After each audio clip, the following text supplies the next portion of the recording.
Good morning. Welcome to the Southern Bible Thumper channel. For this upload, we will be reading Judges chapter 17. And there was a man of Mount Ephraim whose name was Micah, and he said unto his mother, The 1100 shekels of silver that were taken from thee, about which thou cursest, and spakest of also in mine ears, behold, the silver is with me. I took it. And his mother said, Blessed be thou of the Lord, my son.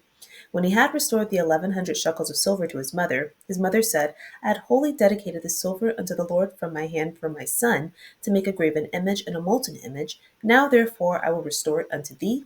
Yet he restored the money unto his mother, and his mother took 200 shekels of silver, and gave them to the founder, who made thereof a graven image and a molten image, and they were in the house of Micah. And the man Micah had an house of gods, and made an ephod, and a teraphim, and consecrated one of his sons, who became his priest. In those days there was no king in Israel, but every man did that which was right in his own eyes. And there was a young man out of Bethlehem, Judah, of the family of Judah, who was a Levite, and he sojourned there. And the man departed out of the city from Bethlehem, Judah, to sojourn where he could find a place. And he came to Mount Ephraim, to the house of Micah, as he journeyed. And Micah said unto him, Whence comest thou?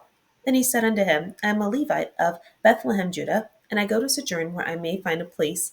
And Micah said unto him, Dwell with me, and be unto me a father and a priest, and I will give thee 10 shekels of silver by the year, and a suit of apparel, and thy victuals. So the Levite went in. And the Levite was content to dwell with the man, and the young man was unto him as one of his sons. And Micah consecrated the Levite, and the young man became his priest, and was in the house of Micah. Then said Micah, Now I know that the Lord will do me good, seeing I have a Levite to my priest.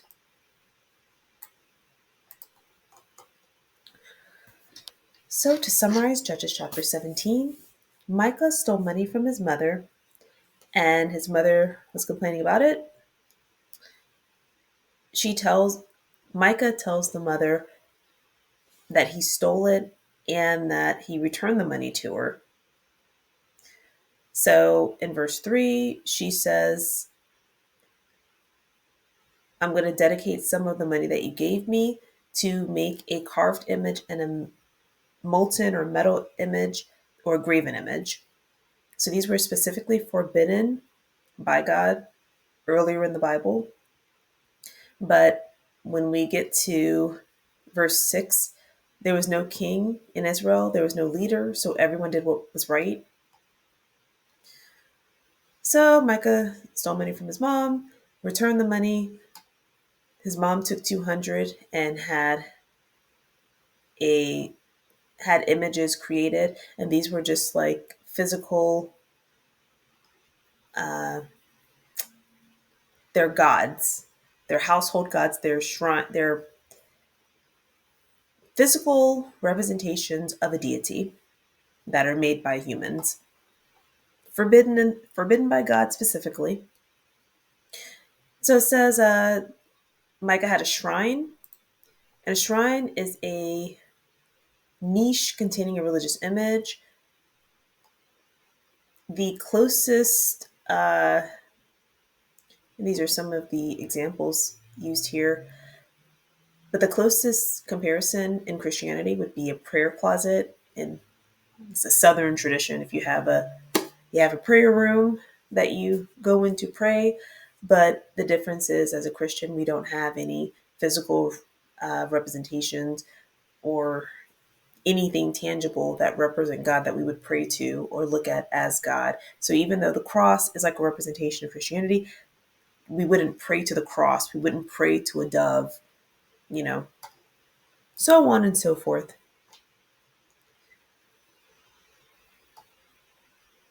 So he had a shrine.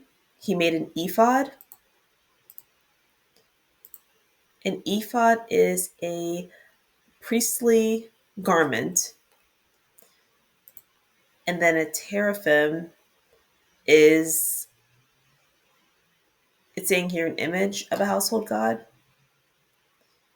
So again, the same thing, physical representation of a god that is prayed to, or energy is directed to those items. So he takes the money, returns, his mother's complaining about it, he returns the money. His mother has these images made for him, or these these little gods made for him. Micah has a shrine.